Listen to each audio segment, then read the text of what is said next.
This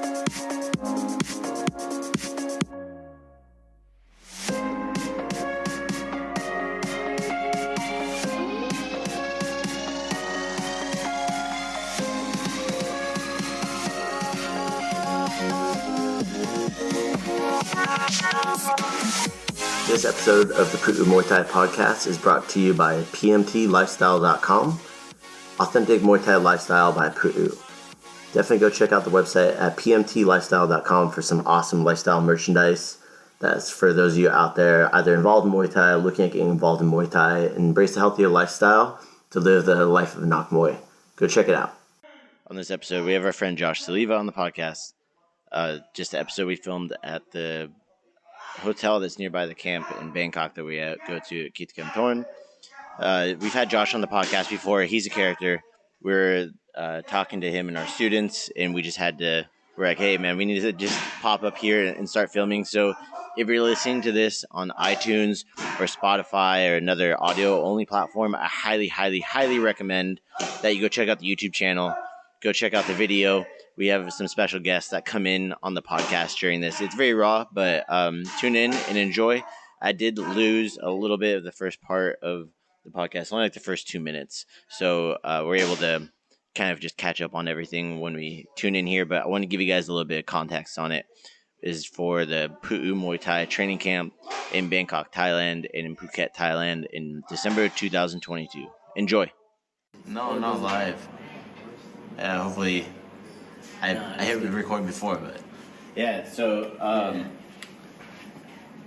you're saying with these trainers now you have like a totally new You're going through and talking about how different generations are gonna stop teaching, like Pipa, Shamwat. Exactly, they're gonna stop teaching soon. But there's one thing. This is one thing to look on. You know what I mean? Okay, for example, pads. When you're smashing pads. These men from that time, you can see they have a certain rhythm. Mm-hmm. They have a certain rhythm. Muay Thai is a dance. It has music. So it's like there's a rhythm that you go and you think. You'll see the pads nowadays, and it's very robotic. Yeah. It's very like 1, 2, 3, kick. 1, 2, up. You know what I mean? But it's not really rhythmic. Then you have a natural like a Pipa or like a Watt, you can see they have a certain... the timing, right? Timing. Yes, make sure it's still good. Yeah, it is still good. And that's the thing, you'll see from today, the teachers today, and then the teachers from the old era. You know what I mean? Yeah. And I think it's very...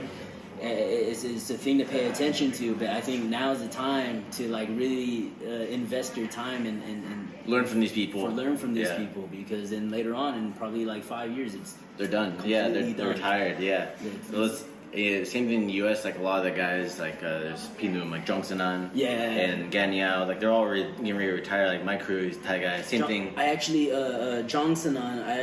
There's this guy Monlit. He's like one. Yeah. You know Monlit. Yeah. So he was at Sitsong Pinong. Yeah, right? He's the head trainer there. He actually mentioned he came over to the gym to help out for a little bit. He's actually a good friend with Pipa, and he mentioned Jongsanan.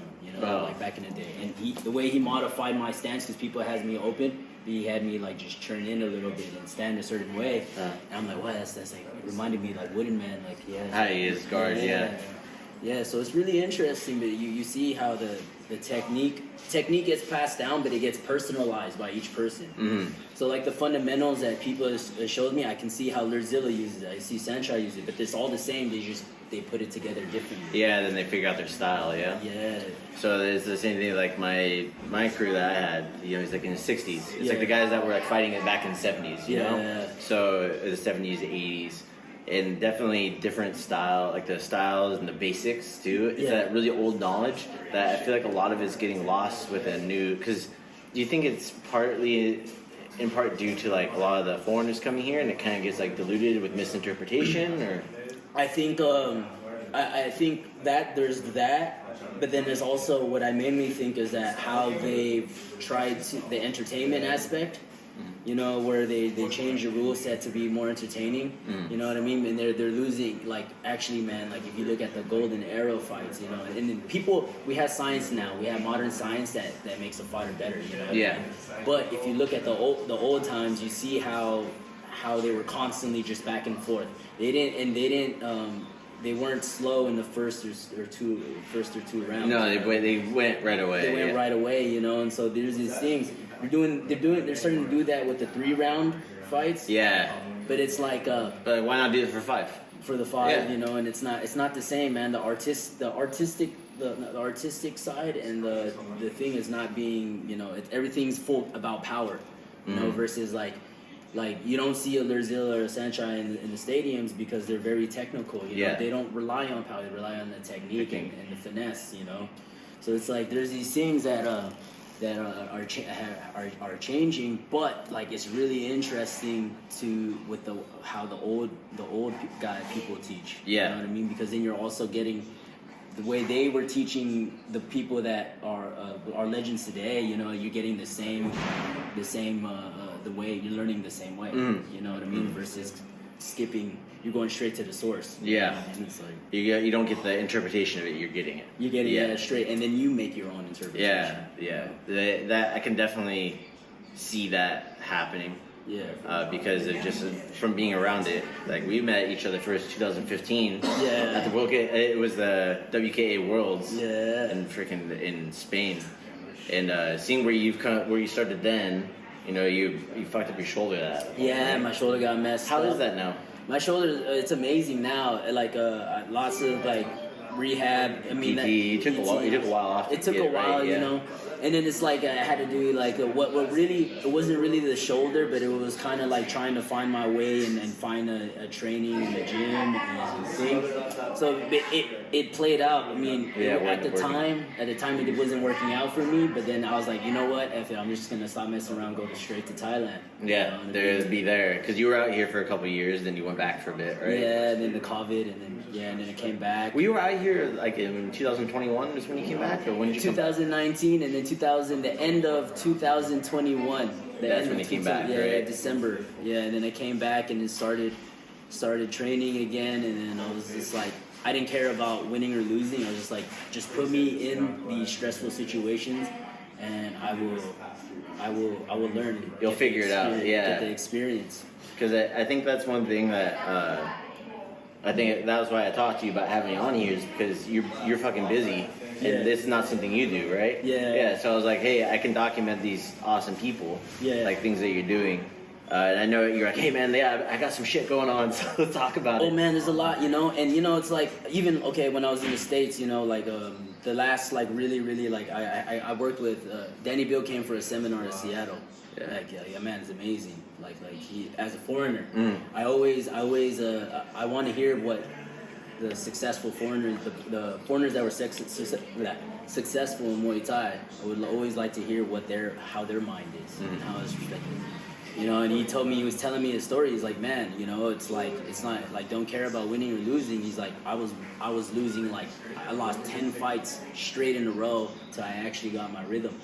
And it's a different mentality, you know. It's like we have all these things with our fight culture in America where it's all about the record and all these things, but it's like Muay Thai is a crazy game. Completely different. It is a crazy game, you know, and so it's like your outcome, it's hard to control that. It's hard to be in control of what the outcome will be. Every person that's like a top fighter or super has been through that process already, you know what I mean? And I respect. I was with Lerzilla in his last fight, won championship. He lost. But this is what he said after the fight. He was like, you know, man, like this is like the best thing, because now he didn't look at it as a defeat. He was like, you know, it's like this is part of the game. He apologized to me because he didn't win, but he's like, this is part of the game, and he was like, you know, you got to know how to lose. Yeah. He's like, and it's like now we know what we need to work on, and now we can go back to the thing. When he said that, he wasn't like depressed or sad about it. He was freaking actually happy. Hey, this person figured out this part of my game. I had to adjust to get back on it. Yeah, you know, it's like I respect the fall. I was just thinking this all on the bike. I was like, I respect the fall over the winning, because the winning, yes, like be happy and don't be hard on yourself and celebrate everything that's going good for you.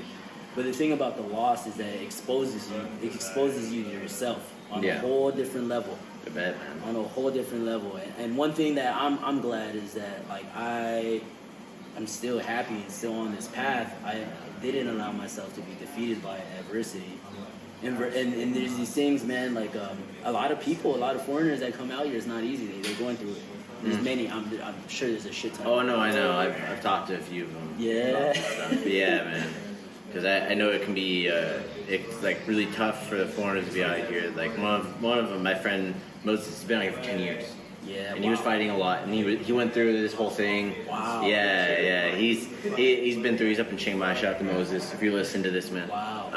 But I know a bunch of the foreigners got together just kind of like a support group, essentially. Yeah. Because it's like, hey, man, I'm getting fucked up, or I have this infection on top of it, and like you add all these other things, and I have a fight this next week, and I have this infection, and I need the money, and like. It gets hard, man. It gets crazy, man. I've seen I'm actually. It's not like when I was in Phuket, people could go to the beach and forget about all their problems. When you're out here in the city,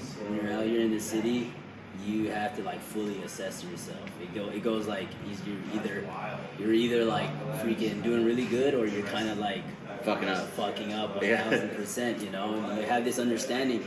So it's a challenging when it comes to like self-improvement as a fighter, self-development. You really have to like combat whatever it is, but you have to fully assess yourself. It's just constantly, you got a race car, you got to constantly make sure everything is like, there's not a knot that's like loose. The moment you don't take care of all of that, it's easy for people to go off the scales and wander off, go fuck off, do drugs, sex tourism, all that sex tourism, like man, like this shit's crazy. Yeah, you were telling me about some of that stuff. I'm like, yo, dude, that's right.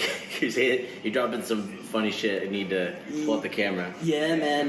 Like people, you see people, man. They come here and then they can't handle it gets too hard and they. That's not that.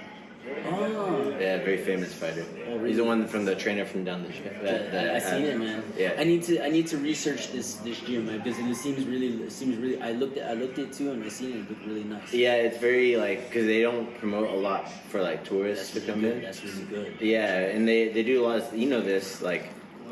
Not to get too far off topic, but like if you see in Phuket 1-2 kick, oh good job, that kid, you're fucking tired, but you didn't learn anything. Yeah. Here it's like, hey, no, like.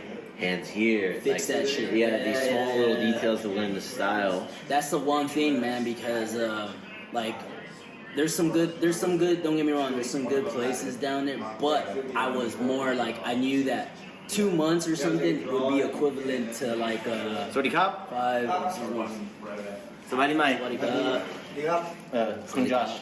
Nice to meet you. I seen before. Yeah, he's in a bunch of corners, and you'll see him around now because he's back at. He was in Phuket for a little bit. Oh. And for those that don't know, this is not for that. He's the one we did the special limited edition shorts, the collab shorts. The Lord of the Knee to the Chest. That's his nickname. That's gangster, right? Oh yeah. Muay Thai. Yeah, for sure. So he beat Sanchai 3 times in a row when they're at the peak. So he's the one that figured out how to beat him using like the heavy forward clinch style. Interesting. Very interesting. Yeah, very, very cool. I'm glad you got to meet him. But yeah, with the adjustments on the technique, when I first came here in 2010, I was training at another gym. And it was good because I was friends with the owner, right? Yeah. And I came here and I'm not friends with them. They treat us like we're family right away. Yeah. And so I knew anybody that sent here would get that same treatment, and a lot of people did. That's actually the best, man. That's the best thing. There's the different gyms, but then if you know they're taking care of you well and everything, and you fight for them, that's like the best for me, in my opinion. Versus like you get the touristy vibe, and then it's like everyone's just like it becomes like a just work, business. Exactly. The trainers don't look at it as a family thing. It's like I'm away from home. I'm far away from home, and I gotta make some money. I gotta do, take care of my family. Yeah. That's why you guys family here with them. Yeah. So he was actually in China for like 6-7 years. He was going back and forth. He stayed out there for like 8 months and come back for 3. Yeah. So, but then I guess they changed the visa situation between Thailand and China, and made it hard for them, and it wasn't worth it. So then he was working down at Muay Thai in Phuket. He was there for a while. and he was training some guys there. And then he moved back up here to Bangkok, and he's helping. They have a guy named Kong Klai, and Muay Thai. Yeah. He's got the fighter of the year. Yad Muay. That's the guy that you were talking about. Yeah, that clinch. Very good. Very good. With, he has like really. He knocked out 600 Kormon. Yeah. The man that yields an Owen, he freaking dropped. He knocked him out. Yeah. So, which is funny from like a knee fighting gym, right? Yeah. No, it's amazing, man. It's amazing. Yeah. So, I guess kind of going back onto it. So working through your adversity, this like down, how it's hard for foreigners to be out here and stuff, man. Like, can you give me like a specific example you can remember of a time where you're like, shit, I need to check myself on like if this is like the path I really want to go?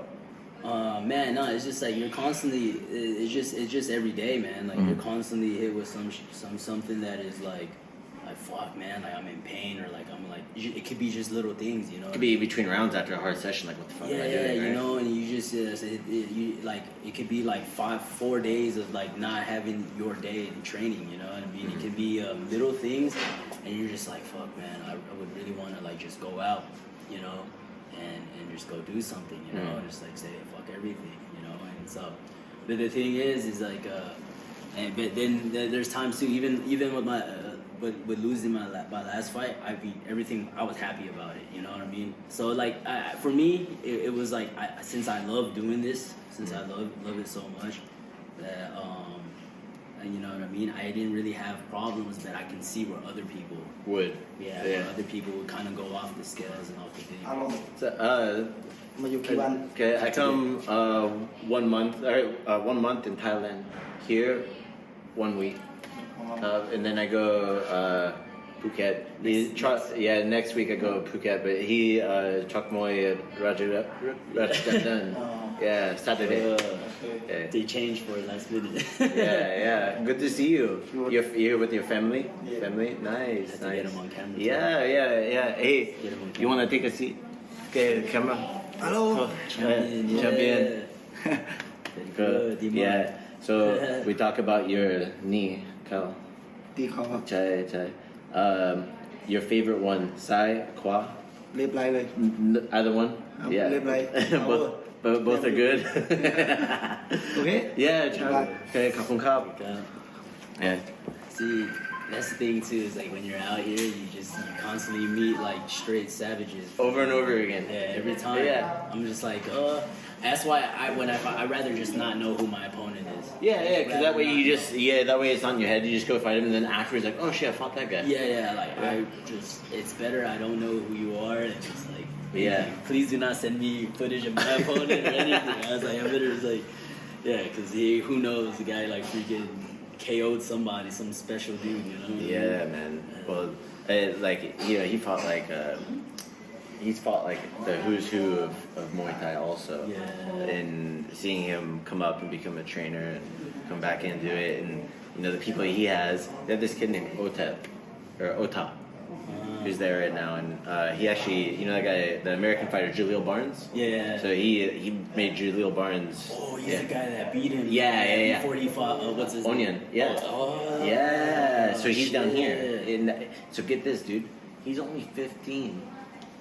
Oh shit, bro. So I met him when he was like he just turned 13. He moved here, and because his brother is much smaller. His brother just went to the army, but he was also Lumpini champion, like I think 2-time. And he moved up here to train with his brother. And when he first came here, he was crying and stuff like that because he's losing his ass kicked.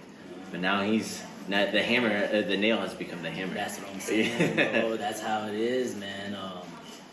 You know, you're in that environment, and then you just, the moment, I always hear this story from everybody. It's like, you're in the environment, things don't go your way, then the people stop caring, and the moment they stop caring about, they're just free from the outcome of winning or losing, you're just free from it, they just don't care anymore, that's when they're like, okay, if they find themselves.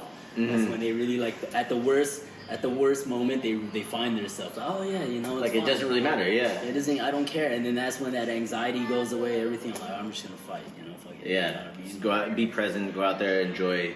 I think this is the reason why. I mean, I think this mentality would be. back home in America, in the States, everyone is so keen on winning. Winning, yeah. But if we take away the ego and take away like my gym's better than your gym, and we take away all of that shit and just constantly just fight. But that's the problem though. You know, they don't have the infrastructure to fight. That's what we need. Yeah. And that's what we need to work on. Exactly. So that's why we started going to Mexico. Yeah. You know, because it's like there you can go fight. Yeah. You know what I'm saying? Because the infrastructure is there for it. Yeah. Because they have the officials.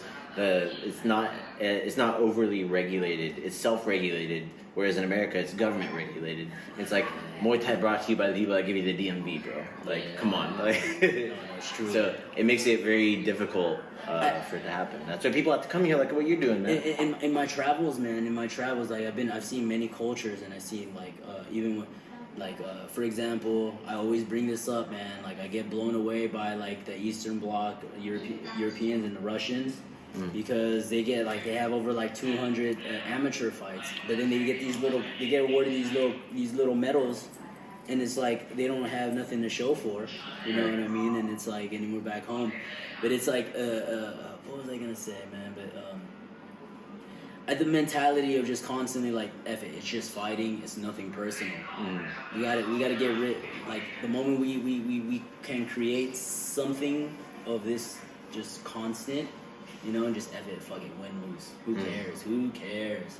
You know what I mean? We just have that constantly. We can bring up the striking. Yeah, and get better and better. Yeah. That's one of the things that I was telling people recently is I actually wrote like a whole brief about it. It's funny, I wrote it for my team. Yeah. And I was like, I think I'll send it to you. Yeah. But it was why in like California, other places in the U.S., they need to be doing the tournaments because it creates that mentality of fight.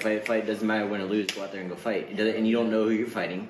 Like you know, but you just show up in the ring and you're fighting somebody. Hell yeah. So it makes it. They're wearing shin guards, elbow pads, and stuff, but it creates that same mindset where it doesn't matter. It's like, hey. I go fight somebody. Oh crap! They won this tournament the last 2 years in a row. Yeah, they're fucking good. Yeah. Hey, I almost beat them. I got a split decision loss. Hey, Exactly. that means I could probably win. Yeah. Right. So it really allows people to develop, and it goes into also the judging, the inconsistencies in judging in the U.S. Yeah. So there's like in California, there's a kickboxing organization that oversees it. Yeah. And California is one of the most active states, and it creates a lot of market confusion because if a fighter stays in California their whole life, and then all of a sudden they start competing out of state, they're losing now. They're like, oh, why the fuck am I losing? Oh, the other states suck. Yeah. But reality is it's different criteria. Yeah. And it makes it very hard. And I think that's like the Fairtex fights, and they're doing the Road to One, and they're trying to standardize and make it so everybody's on the same page about stuff. You know, and like at the Road to One championship fights, like you don't see people dancing off in the 5th round. Yeah. You see them fighting all the way through, like we were talking about. Yeah, totally. So, totally. yeah, definitely. Have you seen the Road to One? I actually know a couple of people that went on it. You know what I mean? And I seen it. But it seems like there's some cool things, you know, like the taking away the gambling, you know, like what Chaudhry was saying.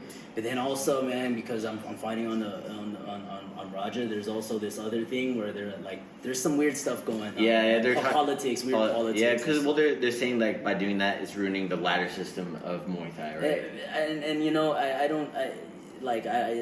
still have to see. I just recently saw an interview Rodtang did. You know, it came out like just yesterday. Yeah, yesterday, and he was talking about today is December 11th here in Thailand. Yeah.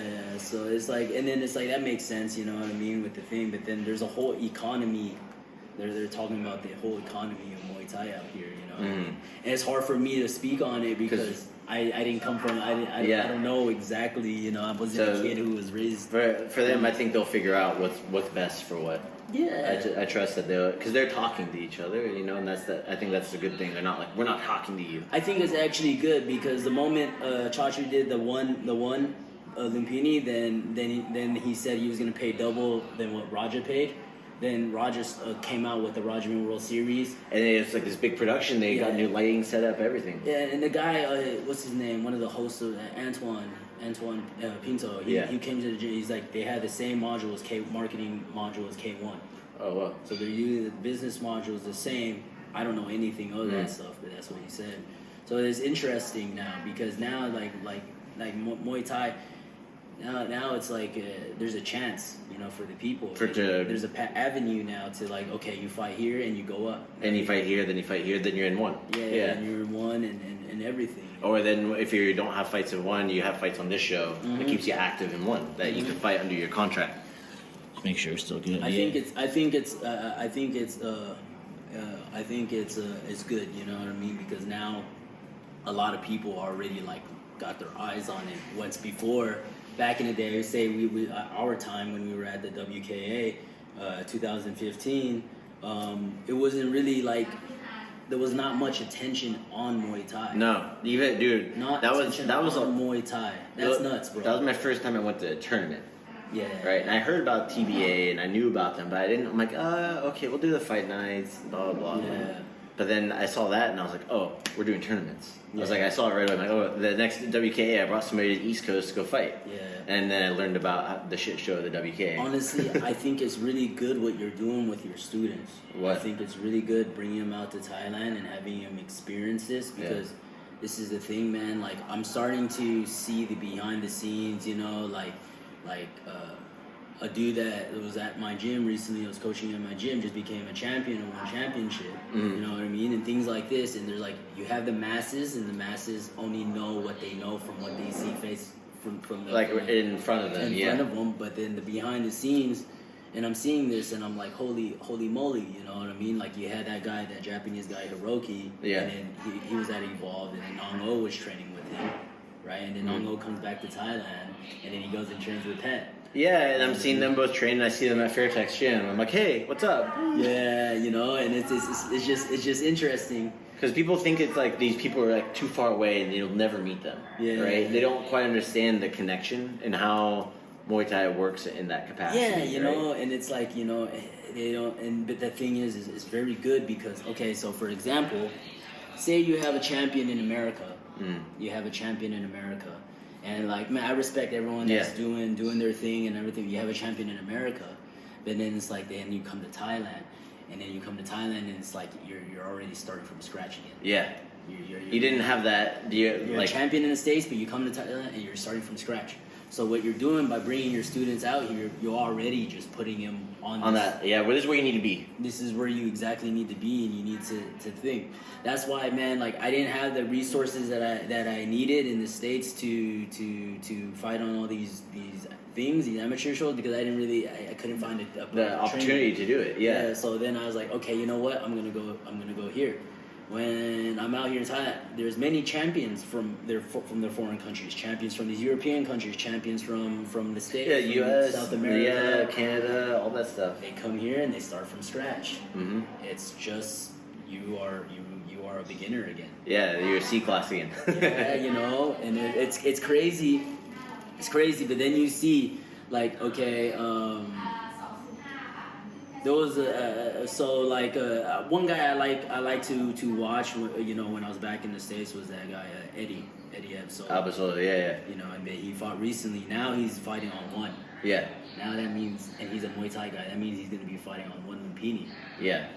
And so, it's like you're gonna be fighting with Thai people. You're gonna have to understand the best thing you can do is just come to Thailand. Yeah, come to Thailand and feel that energy. And bite down the mouthpiece to fucking go too when it comes time. He posted something. It was like, either you have the dog in you or you don't. Yeah. It's like, hey, you just gotta be game to go down there and go fight. Yeah, Right at the end of the day, too. It's true, man. And then that thing, and I'm like, it's like we might as well start developing a culture when it comes to Muay Thai, like from the States, of just sending people. Australia's doing they're doing good now, because we get some Thai trainers, we'll help them out, bring them back to the States, have like 3 or 4 Thai trainers you even in your gym, you know what I mean, and then But you come here as a student, you learn, and then and then you return the favor, you bring them to the country, that they help them support their family.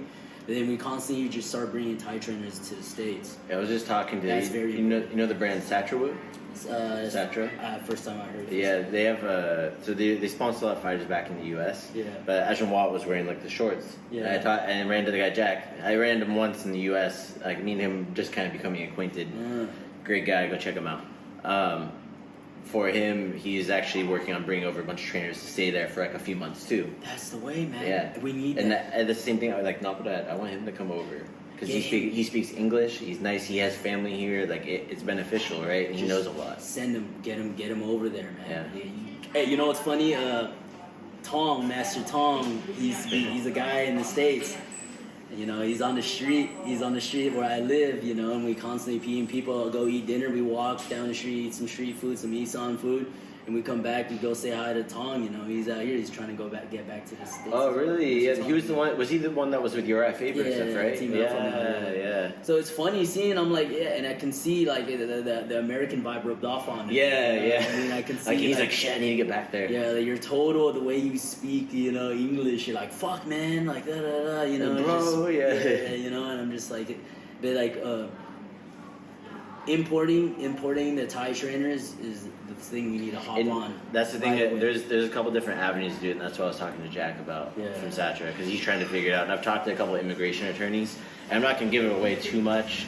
If you're interested and you want to know what I know, you can reach out to me. We can talk. Yeah. But it's definitely something that there's a couple different ways to skin the cat per se. Yeah, it's important, man. We need to get people. They go to Thailand, they find their way, you know, then they bring honor to their gym back home, but then also then they say they want to do their thing, and then now we have Thai trainers everywhere. Yeah, and you have more gyms. Well, it's like the Thai trainers, the first generation Thai trainers in the U.S., they're retiring, you know, and then like, or they're dying, you know, so we need to replenish. Yeah, we really, it's very important to me, man. It's very important to me because there's a lot of people, I mean, that are speaking on the art of Muay Thai back home in the States. You know what I mean? And I think, you know, and I respect, there's a lot of people, there's a lot of good people. Yeah, oh yeah. There's a lot of good people. But like, see, it's a good thing what you're doing, especially with your students as a teacher, and not only that, as a like content creator and everything. Yeah. It's very good because you're